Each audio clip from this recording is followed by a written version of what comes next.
Comparative education के meanings और comparative education के ऑब्जेक्टिव्स के बारे में।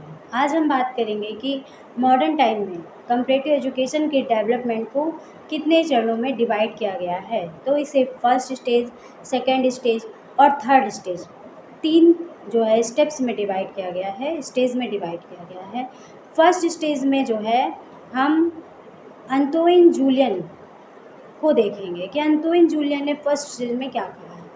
तो हम जानते हैं कि जो कम्परेटिव एजुकेशन है उसकी जो शुरुआत है वो एंटोइन जूलियन ने की है। उन्होंने कम्परेटिव एजुकेशन के बारे में सबसे पहले बात की थी और कम्परेटिव एजुकेशन के अंतर्गत उन्होंने अन्य देशों की शिक्षा प्रणालियों का अध्ययन किया, अन्य देशों के एजुकेशन सिस्टम का अध्ययन किया। वो जो है एजुकेशन सिस्टम को एक वैज्ञानिक रूप देना चाहते थे। इसके लिए वो चाहते थे जो वहाँ की जो सरकारें हैं, जिस देश में जो सरकार है वो उसका विरोध ना करें, संकुचित विचारधारा को ना अपनाए, अन्य देशों की जो एजुकेशन सिस्टम है, शिक्षा प्रणाली है, उसको भी समझे, उसको भी जाने और उसके जो पॉजिटिव पॉइंट्स है उनको अपने देश में लाए, अपने एजुकेशन सिस्टम में उसको अपनाए। लेकिन हम देखते हैं कि फर्स्ट स्टेज में क्या हुआ। जब हम जानते हैं कि जब किसी चीज़ की स्टार्टिंग होती है तो कुछ चीज़ें रह जाती हैं, पूरी चीज़ें नहीं हो पाती हैं। पहले कुछ चीज़ों पर जो है गौर फर्स्ट स्टेज में एंटोइन जूलियन ने किया, उसके बाद सेकेंड स्टेज में उससे ज़्यादा उसका डेवलपमेंट हुआ और थर्ड स्टेज में और भी ज़्यादा डेवलपमेंट हुआ। इस तरह से हम देखते हैं।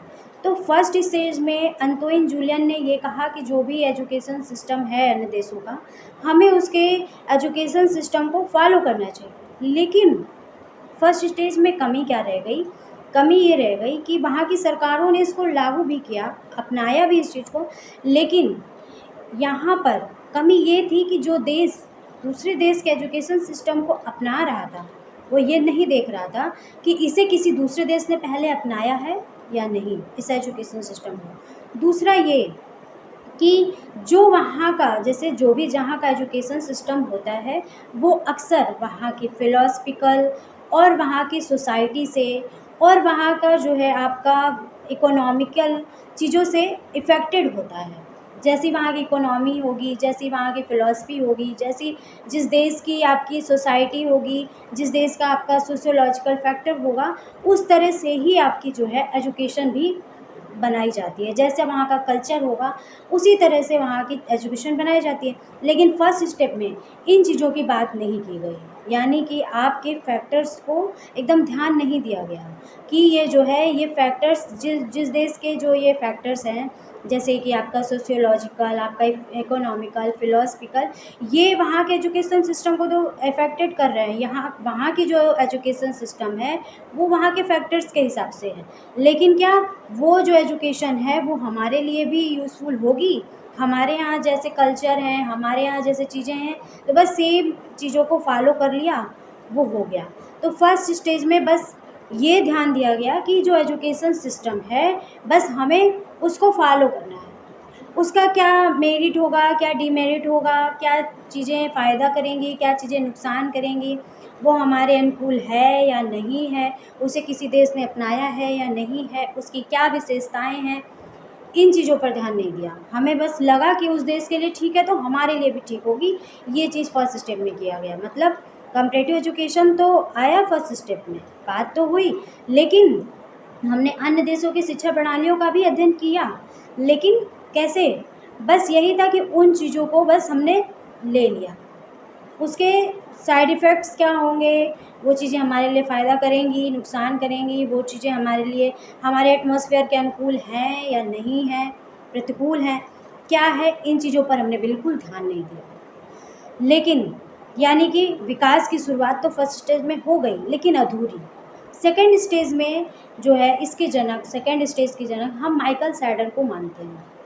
माइकल सैडर ने जो है कम्परेटिव एजुकेशन के विकास की शुरुआत की, द्वितीय चरण की शुरुआत की। इस चरण में क्या किया गया, जो फर्स्ट स्टेज में जो कमी रह गई थी, यानी कि कमी रह गई थी किस चीज़ की, कि किस तरह से कम्परेटिव एजुकेशन को तो एजुकेशन सिस्टम को तो हमने, शिक्षा प्रणाली को तो अपना लिया, लेकिन हमने क्या किया कि हमने उसके जो फैक्टर्स हैं उनको ध्यान नहीं दिया कि उनका फ़िलॉसफ़ी कैसी है, उनके कल्चर कैसे हैं, उस हिसाब से उनके एजुकेशन सिस्टम है, इसकी विशेषताएँ क्या हैं, इसे किसी देश ने अपनाया है या नहीं। लेकिन सेकंड स्टेज में हम इन चीज़ों पर ध्यान देने लगे। यानी कि जब हम किसी देश के एजुकेशन सिस्टम का अध्ययन कर रहे हैं, वहाँ के जो आंकड़े इकट्ठे कर रहे हैं, तो उसमें हम आंकड़ों को इकट्ठा करते समय, डेटा कलेक्ट करते समय हम वहाँ के फ़िलॉसफ़ी पर भी ध्यान देंगे कि वो फ़िलॉसफ़ी जो उस देश की फ़िलॉसफ़ी है, वो हमारे देश की फ़िलॉसफ़ी के हिसाब से ठीक रहेगी एजुकेशन की नहीं रहेगी। यानी अपनाने वाला जो देश है, वो देखेगा कि इस जो देश की एजुकेशन सिस्टम है, इसको किसी और देश ने अपनाया है पहले या नहीं।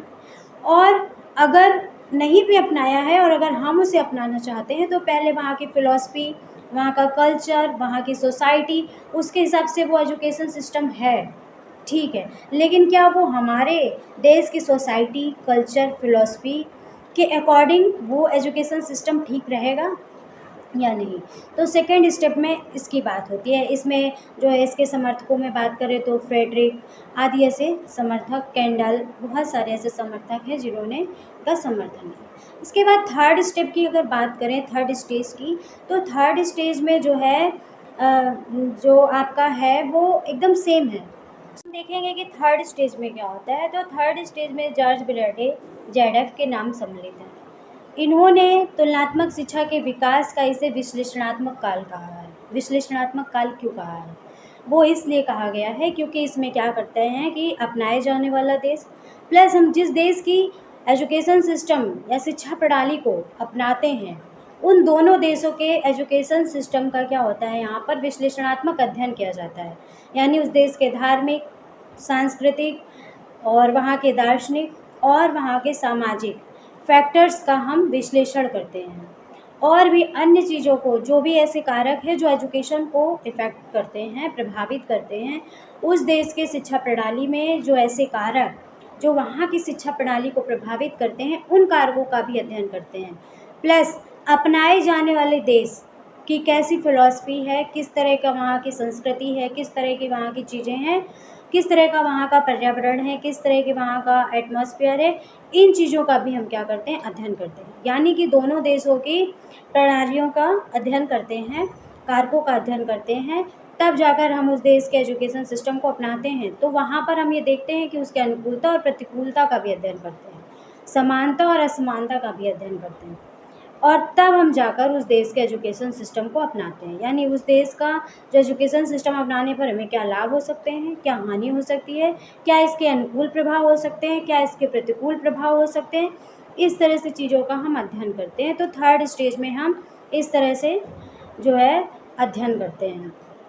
अब थर्ड स्टेज में और आपके सेकंड स्टेज को देखा जाए तो दोनों एक ही हैं, बस इनमें रूप का अंतर है, इसके फॉर्म का अंतर है कि इसमें जो है उसमें भी हम सेकंड स्टेज में भी हम उसके कारकों का अध्ययन करते हैं और थर्ड स्टेज में भी अध्ययन करते हैं। अब हम बात करें कि अब हमने देख लिया कि तीनों स्टेज में, फर्स्ट स्टेज में क्या होता है, सेकंड स्टेज में क्या होता है, थर्ड स्टेज में क्या होता है। अब हम इसको शॉर्ट में समझते हैं। यानी फर्स्ट स्टेज में क्या होता है, फर्स्ट स्टेज में हम एजुकेशन सिस्टम का तो अध्ययन करते हैं, लेकिन आंकड़े तो इकट्ठा करते हैं। लेकिन हम आंकड़े कैसे इकट्ठा करते हैं, उस पर जो है एजुकेशन पर जो प्रभावित करने वाले, जो प्रभावी करने वाले जो उसके कारक हैं, फैक्टर्स हैं, दार्शनिक, सांस्कृतिक और आपका आर्थिक, बहुत सारे ऐसे कारक हैं, वातावरणीय कारक, पर्यावरणीय कारक, इनका अध्ययन नहीं करते हैं। बस हम वहाँ के एजुकेशन सिस्टम को अपनाते समय ये विचार भी नहीं करते हैं, विश्लेषण भी नहीं करते हैं, बस जैसा है उसको अपना लेते हैं। ये हमारे अनुकूलता और प्रतिकूलता पर विचार नहीं करते, उसकी विशेषताओं का अध्ययन नहीं करते हैं। सेकंड स्टेज में क्या करते हैं, सेकंड स्टेज में हम उसके विशेषताओं पर विचार करने लगते हैं और हम देखने लगते हैं कि जो है दूसरे देश की जो एजुकेशन सिस्टम है, जो उसके जो कारक है जो उसे प्रभावित करते हैं, वो हमारे देश के कारक जो हैं उनके हिसाब से मैच करेंगे या नहीं करेंगे। वहाँ का जो एजुकेशन सिस्टम है जब हमारे देश में आएगा तो क्या हमारे देश के कारकों के हिसाब से, जैसे फ़िलॉसफ़ी है जो हमारे देश की, जो हमारे देश की संस्कृति है, जो हमारे देश का पर्यावरण है, उसके हिसाब से ठीक रहेगा या नहीं रहेगा। थर्ड स्टेज में हम क्या करते हैं, हम विश्लेषण करते हैं। दो देशों के बीच में हम विश्लेषण करने लगते हैं, यानी जो देश उसे अपना रहा है और जो देश उसे अभी जिस देश के एजुकेशन सिस्टम को हमें अपनाना है, हम दोनों का विश्लेषण करते हैं, उसके अनुकूलता और प्रतिकूलता पर विचार करते हैं और उसकी समानता और असमानता को देखते हैं, तब हम जाके वहाँ के एजुकेशन सिस्टम को अपनाते हैं। तो ये आपके थे विकास के तीनों चरण, फर्स्ट स्टेज, सेकेंड स्टेज और थर्ड स्टेज। ये आपके तीनों स्टेज हो गए। उम्मीद है कि आपको समझ में आया होगा। मेरा वीडियो देखने के लिए थैंक यू सो मच।